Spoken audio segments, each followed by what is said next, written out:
Our hearts beat to the city streets. We began to feel the fire. Hello everyone, I'm Shiny. Welcome back to my channel Faint Maths Classes. So, നമ്മൾ പഠിക്കാൻ പോകുന്നത് first chapter real നമ്പേഴ്സിലെ കുറച്ച് important questions ആണ് കേട്ടോ. ഇതെനിക്ക് ഇൻസ്റ്റയിൽ അഭിനവ് എന്ന് പറയുന്ന ഒരു മോനെ സെൻഡ് ചെയ്ത് തന്ന ക്വസ്റ്റ്യൻസ് ആണ്. സോ അപ്പം ഇത് യൂട്യൂബിൽ അപ്ലോഡ് ചെയ്യാൻ വേണ്ടിയിട്ട് തന്നെ സെൻഡ് ചെയ്ത് തന്ന ക്വസ്റ്റ്യൻസ് ആണ് കേട്ടോ. അപ്പോൾ എല്ലാവർക്കും യൂസ്ഫുൾ ആകട്ടെ എന്ന് വിചാരിച്ചാൽ ആ മോനൊരു ബിഗ് താങ്ക്സ് ഉണ്ട് കേട്ടോ. ഓക്കെ, അപ്പം നമുക്ക് നമ്മുടെ ക്ലാസ് ഇവിടെ സ്റ്റാർട്ട് ചെയ്യാം. സോ നമ്മുടെ ഫസ്റ്റ് ക്വസ്റ്റ്യൻ ഇതാണ്, write the exponent of 2 in the prime factorization of 144. അപ്പം നമുക്ക് എങ്ങനെ ചെയ്യുന്നത് നോക്കാം. അപ്പം നമ്മളെടുത്ത് 144ന് പ്രൈം ഫാക്ടറൈസേഷൻ ചെയ്യുമ്പോൾ നമുക്ക് അതിൽ കിട്ടുന്ന 2ൻ്റെ എക്സ്പോണൻ്റ് എഴുതാനാണ് പറഞ്ഞിരിക്കുന്നത്. നമുക്ക് പ്രൈം ഫാക്ടറൈസേഷൻ ചെയ്യാം. 7 2s are 14, 2 2s are 4, 2 3 2s are 6 1, 6 2s are 12, 2 2 1s are 2 1, 8 2s are 16, 2 9 2s are 18, 3 3s are 9, 3 1s are 3. Okay, അപ്പോൾ നമുക്ക് ഫാക്ടേഴ്സ് എടുത്ത് എഴുതുമ്പോഴത്തേക്ക് എത്ര 2s ഉണ്ട്? 1 2 3 4, 4 2s ആണുള്ളത്. അപ്പോൾ നമുക്ക് അതിനെ എങ്ങനെ ആക്കി എഴുതാം? എക്സ്പോണൻറ്റിലാക്കി നമ്മൾ എങ്ങനെ എഴുതുന്നത്? 2 raised to 4 ഇൻറ്റു എത്ര 3s ആണുള്ളത്? 2 3, അപ്പോൾ 3 raised to 2. ഓക്കെ, അപ്പോൾ നമ്മൾ എന്തെടുത്ത് എഴുതി? ഫാക്ടേഴ്സ് എടുത്ത് എഴുതി. ഓക്കെ, അപ്പോൾ നമ്മുടെ 144ൻ്റെ ഫാക്ടേഴ്സ് എടുത്ത് എഴുതിയ സമയത്ത് നമ്മുടെ 2ൻ്റെ എക്സ്പോണൻറ്റ് ഇവിടെ എന്താണ് നമുക്ക് കിട്ടിയത്? 4. അപ്പം എക്സ്പോണൻറ്റ് ഓഫ് 2ൻ്റെ പ്രൈം ഫാക്ടറൈസേഷൻ ഓഫ് 144 എന്ന് പറയുന്നത് എത്രയാണ്? 4 ആണ്. Exponent of 2 is equal to എത്രയാണ്? 4. ഓക്കെ, ഇതെല്ലാം 1 മാർക്ക് ക്വസ്റ്റ്യൻസ് ആണ് കേട്ടോ. അടുത്ത ക്വസ്റ്റ്യൻ ഇതാണ്, write the sum of the exponents of the prime factors in the prime factorization of 196. അതായത് നമ്മൾ 196നെ പ്രൈം ഫാക്ടറൈസേഷൻ ചെയ്യുന്നു. ഓക്കെ, അപ്പോൾ നമുക്ക് 8 2s are 16, 2 4 2s are 8, 9 2s are 18, 7 7s are 41, 49, 7 1s are 7. Okay, അപ്പോൾ നമുക്ക് അതിൻ്റെ ഫാക്ടേഴ്സ് എടുത്ത് എഴുതുമ്പോൾ നമുക്ക് എങ്ങനെ വരും? ഇവിടെ എത്ര 2s ഉള്ളത്? 2 2s. അപ്പോൾ 2 raised to 2 ഇൻറ്റു എത്ര 7s ആണുള്ളത്? 2 7. അപ്പം 7 raised to 2. ഓക്കെ, ഇനി ഇതിൻ്റെ കണ്ടോ എക്സ്പോണൻസിൻ്റെ സമ്മെന്നാണ് തന്നിരിക്കുന്നത്. അപ്പോൾ എക്സ്പോണൻസ് ആരൊക്കെയാണ്? 2ഉം 2ഉം. അപ്പോൾ അതിൻ്റെ സമ്മം എന്ന് പറയുമ്പോൾ 2 + 2 എത്ര കിട്ടും? നമുക്ക് 4. അപ്പോൾ നമുക്കിവിടെ ആൻസർ എത്രയാണ് കിട്ടിയത്? 4. So next question, if n is equal to 2 raised to 3 into 3 raised to 4 into 5 raised to 4 into 7, write the number of consecutive zeros in n. എങ്ങനെയാണ് ഇത് നമ്മൾ ചെയ്യേണ്ടത്? ഇവിടെ പറഞ്ഞിരിക്കുന്നത് 2 raised to 3 into 3 raised to 4 into 5 raised to 4 into 7. അതാണ് നമ്മുടെ n. എങ്കിൽ എത്ര സീറോസ് ഉണ്ടെന്ന്, എത്ര അടുത്തടുത്ത് കോൺസിക്യൂട്ടീവ് സീറോസ് എന്ന് പറയുമ്പം ഇപ്പോൾ ഇതേ 100 കണ്ടോ, ഇവിടെ അടുത്തടുത്ത് സീറോസ് അല്ലേ ഇത്. അപ്പോൾ എത്ര കോൺസിക്യൂട്ടീവ് സീറോസ് ആണുള്ളത്? 2. അപ്പോൾ ഇതേപോലെ കണ്ടുപിടിക്കാനാണ് പറഞ്ഞിരിക്കുന്നത് ഇതിൻ്റെ. ഓക്കെ, എങ്ങനെ കണ്ടുപിടിക്കും നമ്മൾ? നമുക്ക് ഇപ്പോൾ 10 എന്ന് പറയുന്ന നമ്പർ, ഇതിൻ്റെ ഫാക്ടേഴ്സ് എന്താണ്? 2 into 5. അതായത് ഇതിൽ നിന്ന് നമുക്ക് മനസ്സിലാക്കാൻ പറ്റണത്, നമുക്ക് ഈ ലാസ്റ്റ് ഡിജിറ്റ് 0 വരണമെന്നുണ്ടെങ്കിൽ അതിൽ 2ഉം 5ഉം ഫാക്ടേഴ്സായിട്ട് വന്നാൽ മാത്രമേ നമുക്ക് കിട്ടുള്ളൂ. ഇപ്പോൾ 2ഉം 3ഉം ഒക്കെ വന്നു കഴിഞ്ഞാൽ നമുക്ക് 6 ആയിരിക്കും. 2ഉം 7 ഒക്കെ വന്നു കഴിഞ്ഞാൽ 14. നമുക്ക് ഒരിക്കലും ലാസ്റ്റ് നമ്പർ 0 ഇതേപോലെ കിട്ടില്ല. ഇങ്ങനെ ലാസ്റ്റ് നമ്പർ 0 വരണമെന്നുണ്ടെങ്കിൽ അതിൽ 2ഉം 5ഉം ഫാക്ടേഴ്സ് ആയിട്ട് വന്നാൽ മാത്രമേ നമുക്ക് കിട്ടുള്ളൂ. Okay, clear? ഇപ്പൊ 100 എന്ന് പറയുമ്പോൾ നമുക്ക് എങ്ങനെ എഴുതാം? 2 into 2 into 5 into അതേപോലെ 5 കണ്ടില്ലേ? അപ്പോൾ ഇതിൽ എന്തൊക്കെയാണ് ഫാക്ടേഴ്സ് വന്നിരിക്കുന്നത്? 2ഉം 5ഉം ആണ്. അപ്പോഴാണ് നമുക്ക് ലാസ്റ്റ് ഡിജിറ്റ് ഇവിടെ സീറോസ് കിട്ടിയത്, കണ്ടില്ലേ? അപ്പം അതേപോലെ നമ്മൾ ഇവിടെയും ചിന്തിക്കാം. നമുക്ക് ലാസ്റ്റ് ഡിജിറ്റ് സീറോസ് വരണമെന്നുണ്ടെങ്കിൽ അതിൻ്റെ ഫാക്ടേഴ്സ് എന്തൊക്കെ കാണണം? 2ഉം 5ഉം കാണണം. സോ അതുകൊണ്ട് തന്നെ നമ്മൾ ഈ 2ൻ്റെയും ഇതിൻ്റെയും ഫാക്ടേഴ്സ് എടുത്ത് ഒന്ന് അടുത്തടുത്ത് എഴുതിയാണ് കേട്ടോ. ഇൻറ്റു ബാലൻസ് എന്തൊക്കെയാണ്? 3 raised to 4 into 7. ഓക്കെ, ഇനി ഇതിന് നമുക്ക് ഇനി നമ്മൾ അടുത്ത് ശ്രദ്ധിക്കേണ്ടുള്ള ഒരു കാര്യം, നിങ്ങളിവിടെ നോക്കിക്കഴിഞ്ഞ് കഴിഞ്ഞാൽ ഈ 10ന് നമ്മൾ പറഞ്ഞു 2ഉം 5ഉം ആണ് ഫാക്ടേഴ്സ് ആയിട്ട് വരുന്നതിന്. അതിൻ്റെ പവർ എന്താണ്? 1 1. ഓക്കെ, അപ്പോൾ ഇവിടെ പവർ സെയിം ആയിട്ടാണ് വന്നത്. ഇവിടെയും നമ്മൾ എടുത്തു കഴിഞ്ഞാൽ 2 raised to 2 into 5 raised to 2 എന്നാണ്. അപ്പോൾ 2ൻ്റെയും 5ൻ്റെയും പവേഴ്സ് എന്താണ് വന്നത്? സെയിം ആയിട്ടാണ് വന്നത്. നിങ്ങൾ 1000 എടുത്ത് എഴുതിയാൽ ഇങ്ങനെ തന്നെ വരുള്ളൂ കേട്ടോ. പവേഴ്സ് എന്തായിരിക്കും ഇവരുടേത്? സെയിം ആയിരിക്കും. അപ്പോൾ നമ്മളിവിടെ എന്ത് ചെയ്യണം? ഇവരുടെ പവേഴ്സ് ഒന്ന് സെയിം ആക്കി എഴുതാം. അതായത് 2 raised to 3 into 5 raised to 4നെ split ചെയ്ത് നമുക്ക് 5 raised to 3 into 5 raised to 1 എന്ന് എഴുതിക്കൂടെ? അപ്പം 3 + 1 നമുക്ക് 4 തന്നെയല്ലേ വരുന്നത്. ഓക്കെ, ഇതിൻ്റെ കാര്യം നമ്മൾ നോക്കേണ്ടുള്ള ആവശ്യമില്ല കേട്ടോ. ഇത്രയും നമുക്ക് മതി ശരിക്കും പറഞ്ഞു കഴിഞ്ഞാൽ. എന്നാലും നമുക്കതൊന്ന് എടുത്ത് എഴുതാം. ഇനി ഇതേ ഇവരുടെ രണ്ടുപേരുടെയും ഓക്കെ നമുക്കറിയാലോ, നമ്മൾ പഠിച്ചിട്ടുണ്ടല്ലോ. അതായത് a⁻m into b⁻m is equal to നമ്മൾ എങ്ങനെ എഴുതും? a into b the whole raise to m എന്ന് നമ്മളിത് പഠിച്ചിട്ടുള്ളതല്ലേ. അതേപോലെ ഇത് നമുക്ക് എഴുതാം 2 into 5 the whole raise to 3 into 5 into 3 raise to 4 into 7. അപ്പോൾ 2 ഇൻറ്റു 5 എന്ത് കിട്ടും? 10 raise to 3 into 5 into 3 raise to 4 into 7. ഇവിടെ 10 റൈസ് ടു 3 കിട്ടുമ്പോഴേ നിങ്ങൾ ഓർത്തോണം ഇത് മൾട്ടിപ്ലൈ ചെയ്യുമ്പോൾ ഇതിൻ്റെ ലാസ്റ്റ് ഡിജിറ്റ് 3 zeros ആയിരിക്കും വരുന്നതെന്ന്. ക്ലിയർ? അപ്പോൾ നമുക്കിവിടെ ശരിക്കും പറഞ്ഞാൽ ഇവിടെ ഈ എന്നിലുള്ള അതായത് ഇത് ചെയ്യുമ്പോൾ നമുക്ക് കിട്ടുന്ന കോൺസിക്യൂട്ടീവ് സീറോസ് എന്ന് പറയുന്നത് എത്രയായിരിക്കും? 3 ആയിരിക്കും. മനസ്സിലായ എൻ്റെ മക്കൾസിന്? ഇവിടെ എന്ന് കൊടുത്തിരിക്കുന്നത് ഇതാണ് കേട്ടോ. ഇത് തമ്മിൽ മൾട്ടിപ്ലൈ ചെയ്ത് നിങ്ങൾ നോക്കിക്കോളൂ.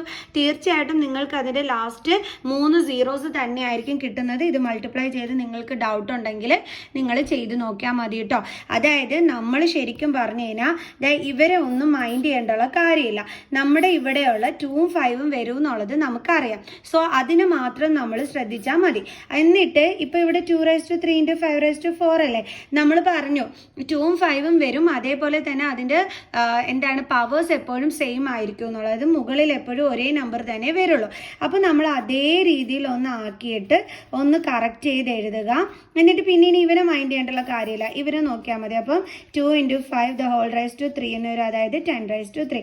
10 റൈസ് ടു 3 എന്ന് വെച്ചാൽ എത്ര സീറോസ് കാണുമെന്നാണ്? 3 zeros. ഓക്കെ, അത് വെച്ചിട്ടാണ് നമ്മൾ ഇവിടുത്തെ സീറോസ് കണ്ടുപിടിച്ചത്. ഓക്കെ, എപ്പോഴും ആലോചിക്കുക, ലാസ്റ്റ് ഡിജിറ്റ് 0 വരണമെങ്കിൽ അതിൻ്റെ ഫാക്ടേഴ്സിൽ 2ഉം 5ഉം കണ്ടിരിക്കണം.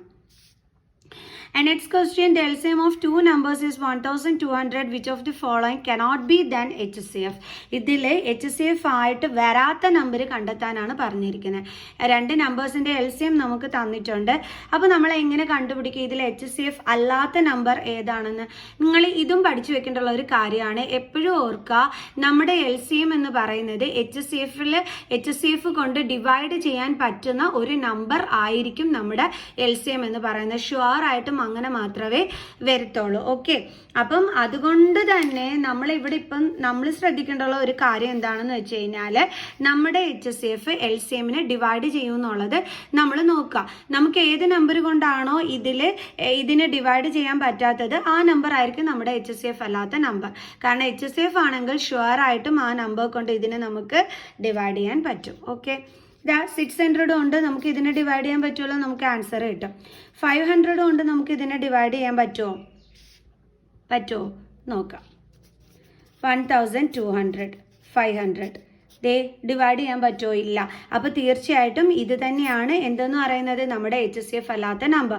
കാരണം 400 നമുക്ക് 1200നെ ഡിവൈഡ് ചെയ്യാൻ പറ്റും. ഇതും കൊണ്ടും നമുക്ക് ഇതിനെ ഡിവൈഡ് ചെയ്യാൻ പറ്റും. ഡിവൈഡ് ചെയ്യാൻ പറ്റാത്ത ഒരേ ഒരു നമ്പർ ഇതാണ്. അപ്പോൾ അതാണ് നമ്മുടെ HCF അല്ലാത്ത നമ്പർ എന്ന് പറയുന്നത്.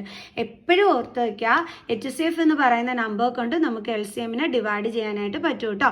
ഓക്കെ, അപ്പോൾ അങ്ങനെ ഡിവൈഡ് ചെയ്യാൻ പറ്റാതെ വന്നാൽ അതായിരിക്കും HCF അല്ലാത്ത നമ്പർ. ക്ലിയർ? ഇനി നമുക്ക് നെക്സ്റ്റ് ക്വസ്റ്റ്യൻ ചെയ്യാം. Next question, what is the HCF of least prime number and least composite number? എന്താണ് നമ്മുടെ ലീസ്റ്റ് പ്രൈം നമ്പർ എന്ന് പറയുന്നത്? ഈ പ്രൈം നമ്പർ എന്ന് പറഞ്ഞാൽ എന്താണ്? അതിൻ്റെ ഫാക്ടേഴ്സിൽ എപ്പോഴും നമ്മൾ എടുക്കുന്ന നമ്പറും 1ഉം മാത്രമേ കാണത്തുള്ളൂ. ഇപ്പോൾ 2 എടുത്താൽ അതിൻ്റെ ഫാക്ടർ എന്തേ കാണൂ? 2ഉം 1ഉം മാത്രമേ കാണൂ. ഇപ്പോൾ 5 എടുത്താൽ അതിൻ്റെ ഫാക്ടറിൽ 5ഉം 1ഉം മാത്രമേ വരത്തുള്ളൂ. വേറൊരു നമ്പറിൻ്റെ മൾട്ടിപ്പിൾസിൽ അത് കാണുകയില്ല. അങ്ങനെയുള്ള നമ്പേഴ്സിനെയാണ് നമ്മൾ പ്രൈം നമ്പർ എന്ന് പറയുന്നത്. അപ്പോൾ ഏറ്റവും ചെറിയ പ്രൈം നമ്പർ ഏതായിരിക്കും? 2 ആയിരിക്കും. ഇനി അതേപോലെ തന്നെ ലീസ്റ്റ് കമ്പോസിറ്റ് നമ്പർ എന്ന് വെച്ച് കഴിഞ്ഞാൽ മോർ ദാൻ 2 ഫാക്ടേഴ്സ് വരുന്ന നമ്പേഴ്സിനെയാണ് നമ്മൾ കമ്പോസിറ്റ് നമ്പർ എന്ന് പറയുന്നത്. അപ്പോൾ ഏറ്റവും ചെറുത് ഏതാണ്? 4 ആണ് അല്ലേ? 2 വരില്ല, 3 വരില്ല, പിന്നെ അടുത്ത ഏതാണ്? 4 ആണ്. 4 എന്താണ്? ഒരു കമ്പോസിറ്റ് നമ്പറാണ്. കാരണം അതിൻ്റെ ഫാക്ടേഴ്സ് എന്ന് പറയുമ്പോൾ 2 into 2 into 1 more than 2 factors വരുന്നുണ്ട്. അപ്പോൾ 4 ആണ് ഏറ്റവും ചെറുത്. അപ്പോൾ നമ്മുടെ ലീസ്റ്റ് കമ്പോസിറ്റ് നമ്പർ ഏതാണ്? 4. അപ്പോൾ ഇതിൻ്റെ HCF കാണാൻ പറഞ്ഞു കഴിഞ്ഞാൽ 2ൻ്റെ ഫാക്ടേഴ്സ് എന്ന് പറയുമ്പോൾ എന്തൊക്കെയാണ്? 2 ഇൻറ്റു 1. 4ൻ്റെ ഫാക്ടേഴ്സ് എന്ന് പറയുമ്പോൾ 2 ഇൻറ്റു 2 ഇൻറ്റു 1 അല്ലേ? 4ൻ്റെ ഫാക്ടേഴ്സ്. അപ്പോൾ ഇതിൽ കോമൺ ഫാക്ടർ എന്താണ് വരുന്നത്? 2 ആണ് വരുന്നത്. അപ്പോൾ നമ്മുടെ HCF കോമൺ ഫാക്ടർ വരുന്ന നമ്പർ അല്ലേ? അപ്പോൾ ഇതിൻ്റെ HCF എന്താണ്? 2. ക്ലിയർ? അപ്പോൾ നമുക്കിവിടെ ആൻസർ എന്താണ് കിട്ടിയത്? 2 ആണ് ആൻസറായിട്ട് കിട്ടിയത്. ഓക്കെ, ഇനി അടുത്ത question, find the ratio of the LCM and HCF of least prime number and composite number. അതായത് നമ്മുടെ ഈ ലീസ്റ്റ് പ്രൈം നമ്പറിൻ്റെയും അതേപോലെ തന്നെ ലീസ്റ്റ് കമ്പോസിറ്റ് നമ്പറിൻ്റെയും LCMൻ്റെയും HCFൻ്റെയും റേഷ്യോ കണ്ടുപിടിക്കാനാണ് പറഞ്ഞിരിക്കുന്നത്. നമുക്കറിയാലോ ലീസ്റ്റ് പ്രൈം നമ്പർ എന്ന് പറയുമ്പോൾ 2, ലീസ്റ്റ് കമ്പോസിറ്റ് നമ്പർ എന്ന് പറയുമ്പോൾ 4, അതിൻ്റെ HCF 2 ആണ്. അപ്പോൾ ഇതിൻ്റെ LCM എന്തായിരിക്കും? അപ്പോൾ നമ്മൾ എങ്ങനെ LCM കണ്ടുപിടിക്കുന്നത്? അതായത് 4 എന്ന് പറയുമ്പോൾ നമ്മൾ എഴുതും 2 സ്ക്വയർ ഇൻറ്റു 1, 2 എന്ന് പറയുമ്പോൾ നമ്മൾ എഴുതും 2 ഇൻറ്റു 1. അപ്പോൾ ഇവിടെ ഇങ്ങനെ നമ്മൾ LCM കണ്ടെത്തേണ്ടുള്ളത് LCM ഈസ് ഈക്വൽ ടു, ഇപ്പോൾ 2ൻ്റെ കേസ് എടുത്തു കഴിഞ്ഞാൽ അതിൽ ഗ്രേറ്റസ്റ്റ് പവർ വരുന്ന നമ്പർ വേണം 2ൻ്റെ ഇതിൽ നമ്മൾ ചൂസ് ചെയ്യാനായിട്ട്. അപ്പോൾ 2 സ്ക്വയർ ഇൻറ്റു അടുത്തത് എന്താണ് 1. ഓക്കെ, അപ്പോൾ ഈസ് ഈക്വൽ ടു എന്താണ് നമുക്ക് LCM കിട്ടുന്നത്? 4. മനസ്സിലായോ? അതായത് നമ്മുടെ 4ൻ്റെ ഫാക്ടേഴ്സ് 2 സ്ക്വയർ ഇൻറ്റു 1, 2ൻ്റെ ഫാക്ടേഴ്സ് 2 ഇൻറ്റു 1. അപ്പോൾ ഇവിടെ 2 രണ്ടിടത്തുമുണ്ട്. അപ്പോൾ ഇതിലേത് നമ്മൾ ചൂസ് ചെയ്യും? ഗ്രേറ്റർ പവർ വരുന്ന, അതായത് ബിഗ്ഗസ്റ്റ് പവർ വരുന്ന നമ്പർ വേണം നമ്മൾ ചൂസ് ചെയ്യാനായിട്ട് ഈ രണ്ട് ചൂസിൽ. അപ്പോൾ നമ്മൾ 2⁻2 എടുത്തു. ഇവിടെ 1 മാത്രമേ ഉള്ളൂ, അപ്പോൾ നമ്മൾ 1 എടുത്തു. അപ്പോൾ LCM കിട്ടി. HCF എന്തായിരുന്നു? 2 ആണ്. ഇനി നമ്മൾ എന്തിൻ്റെ റേഷ്യോ ആണ് കണ്ടുപിടിക്കാനായിട്ട് പറഞ്ഞിരിക്കുന്നത്? Find the ratio of LCM and HCF. അപ്പോൾ LCM by HCF is equal to 4/2. Cut ചെയ്യുമ്പോൾ നമുക്ക് എന്ത് കിട്ടും? 2 2s are 4, 2 1s are 2. അപ്പോൾ നമുക്ക് 2/1 എന്ന് കിട്ടും. റേഷ്യോയിൽ എഴുതുമ്പോൾ നമുക്ക് എങ്ങനെ എഴുതാം? 2:1. അപ്പം LCM ഈസ് ടു HCF. എന്താണ് answer? 2:1. Clear? Next question, find the LCM of the smallest 2-digit composite number and smallest composite number. The smallest 2-digit composite number എന്ന് പറയുന്നത് എന്താണ് എൻ്റെ മക്കൾസെ? Smallest 2-digit composite number. 2 ഡിജിറ്റുള്ള കമ്പോസിറ്റ് നമ്പർ വേണം കേട്ടോ, വേണ്ടുള്ളത് ഏറ്റവും ചെറുത്. അത് ഏതാണെന്നറിയാവോ? 10. അതേപോലെ തന്നെ സ്മോളസ്റ്റ് കമ്പോസിറ്റ് നമ്പർ നമ്മൾ നേരത്തെ തന്നെ പറഞ്ഞു കഴിഞ്ഞു, 4 ആണെന്നുള്ളത് നമ്മൾ പറഞ്ഞു കഴിഞ്ഞു. ഓക്കെ, അപ്പോൾ ഇതിൻ്റെ LCM കാണാനാണ് പറഞ്ഞിരിക്കുന്നത്. അപ്പോൾ 10ൻ്റെ ഫാക്ടേഴ്സ് എന്തൊക്കെയാണ്? 2 ഇൻറ്റു 5. 4ൻ്റെ ഫാക്ടേഴ്സ് എന്ന് പറയുമ്പോൾ 2 ഇൻറ്റു 2, അതായത് 2 സ്ക്വയർ. അപ്പോൾ 2ൻ്റെ കേസ് എടുത്തു കഴിഞ്ഞാൽ നമ്മൾ ഗ്രേറ്റസ്റ്റ് പവർ വരുന്ന നമ്പർ വേണം എടുക്കാൻ. അപ്പോൾ എന്താ എടുക്കേണ്ടുള്ളത്? 2 സ്ക്വയർ ഇൻറ്റു പിന്നെ എന്തുണ്ട്? 5. അപ്പോൾ നമുക്ക് എന്താ കിട്ടുന്നത്? 4 ഇൻറ്റു 5 ഇസ് ഈക്വൽ ടു 20. അപ്പോൾ LCM എന്ന് പറയുന്നത് എത്രയാണ്? 20. ഇനി നെക്സ്റ്റ് ക്വസ്റ്റ്യൻ ചെയ്യാം. Next question, if A and B are 2 co-prime numbers, then A square and B square are. അതായത് നമ്മളടുത്ത് ഇവിടെ പറഞ്ഞിരിക്കുന്നത് എയും ബിയും കോപ്രൈം നമ്പേഴ്സ് ആണെന്ന് തന്നിട്ടുണ്ട്. എയും ബിയും കോപ്രൈം നമ്പേഴ്സ് എന്ന് പറഞ്ഞു കഴിഞ്ഞാൽ അതിൻ്റെ അർത്ഥം എന്താ? ഇതിൻ്റെ കോമൺ ഫാക്ടർ 1 ആയിരിക്കും എന്നാണ് കേട്ടോ. കോപ്രൈം നമ്പേഴ്സ് എന്ന് വെച്ചാൽ കോമൺ ഫാക്ടർ 1 വരുന്ന നമ്പേഴ്സ്. ഓക്കെ, അതിനെയാണ് നമ്മൾ കോപ്രൈം നമ്പേഴ്സ് എന്ന് പറയുന്നത്. ഇപ്പം എയും ബിയും ആയിട്ട് മിസ് ഇപ്പോൾ 2ഉം 3ഉം ആണ് എടുക്കുന്നതെന്ന് നിങ്ങൾ വിചാരിച്ചോ. അപ്പോൾ ഇതിൻ്റെ കോമൺ ഫാക്ടർ എന്താണ്? തീർച്ചയായിട്ടും 1 തന്നെയാണ്. അപ്പോൾ നമ്മളടുത്ത് ചോദിച്ചിരിക്കുന്നത് എങ്കിൽ A സ്ക്വയർ B സ്ക്വയർ എന്തും ആയിരിക്കും എന്നാണ് ചോദിച്ചിരിക്കുന്നത്. അതായത് കോപ്രൈം ആണോ എന്നാണ് ചോദിച്ചിരിക്കുന്നത്. ആണോ? നമുക്ക് നോക്കാം. അപ്പം മിസ് പറഞ്ഞു എയും ബി ആയിട്ട്, ഇപ്പം ഞാൻ A 2 ആയിട്ട് എടുത്തു, B ഞാൻ 3 ആയിട്ട് എടുത്തു. അപ്പം ഇതിൻ്റെ സ്ക്വയർ എന്ന് പറയുമ്പോൾ നമ്മൾ 2ൻ്റെ സ്ക്വയർ എന്താണ്? 4. 3ൻ്റെ സ്ക്വയർ എന്താണ്? 9. നിങ്ങൾ നോക്കിക്കേ, 4ൻ്റെ ഫാക്ടേഴ്സ് എഴുതിക്കഴിഞ്ഞാൽ 2 ഇൻറ്റു 2 ഇൻറ്റു 1. 9ൻ്റെ ഫാക്ടേഴ്സ് എടുക്കാൻ 3 ഇൻറ്റു 3 ഇൻറ്റു 1. അപ്പോൾ ഇവിടെ നമുക്ക് കോമൺ ഫാക്ടർ എന്താണ്? 1 മാത്രമല്ലേ വന്നുള്ളൂ. അതിൻ്റെ അർത്ഥം എന്താണ്? എയും ബിയും കോപ്രൈം ആണെങ്കിൽ അതിൻ്റെ സ്ക്വയേഴ്സും എന്ത് തന്നെയായിരിക്കും? കോപ്രൈം തന്നെയായിരിക്കും. ഓക്കെ, അപ്പോൾ ആൻസർ എന്താണ്? Coprime. Next question, the total number of factors of A prime number is എത്രയാണ്? 2. കാരണം പ്രൈം നമ്പർ എന്ന് പറഞ്ഞാൽ 2, 3, 5 എക്സെട്ര ആണ്. ഇപ്പം 2ൻ്റെ ഫാക്ടേഴ്സ് എന്താണ്? 2 ഇൻറ്റു 1. 3യുടെ ഫാക്ടേഴ്സ് എന്താണ്? 3 ഇൻറ്റു 1. കണ്ടോ?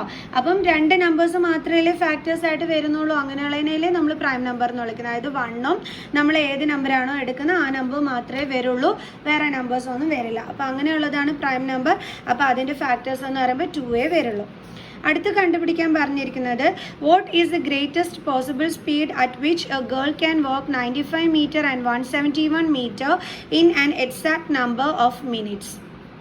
അപ്പോഴേ 95 മീറ്ററും 171 മീറ്ററിലും ഒരു ഗേൾ നടക്കുകയാണെന്നുണ്ടെങ്കിൽ ഏറ്റവും ഗ്രേറ്റസ്റ്റ് പോസിബിൾ സ്പീഡ് കണ്ടുപിടിക്കാനാണ് പറഞ്ഞിരിക്കുന്നത്. ഇങ്ങനെ ഗ്രേറ്റസ്റ്റ് പോസിബിൾ സ്പീഡ് കണ്ടുപിടിക്കാൻ പറഞ്ഞു കഴിഞ്ഞാൽ അതിൻ്റെ അർത്ഥം എന്ത് കണ്ടുപിടിക്കുക എന്നുള്ളതാണ്, HCF, അതായത് ഹയസ്റ്റ് കോമൺ ഫാക്ടർ. ഇതാണ് നമ്മൾ കണ്ടുപിടിക്കേണ്ടത്. എന്തിൻ്റെയൊക്കെ, 95-ൻ്റെയും 171-ൻ്റെയും. നമുക്ക് നോക്കാം. ഇവിടെ നമ്മൾ 5 കൊണ്ട് ചെയ്യുന്നു. 5 1s are 5, 9 5s are 45, 19 1s are 19. ഇത് ചെയ്ത് കഴിഞ്ഞാൽ 3, then 5 3s are 15, 7 3s are 21, then 3 1s are 3, 9 3s are 27, 19 1s are 19. So നമ്മൾ 95-ൻ്റെ ഫാക്ടേഴ്സ് എഴുതിക്കഴിഞ്ഞാൽ 5 into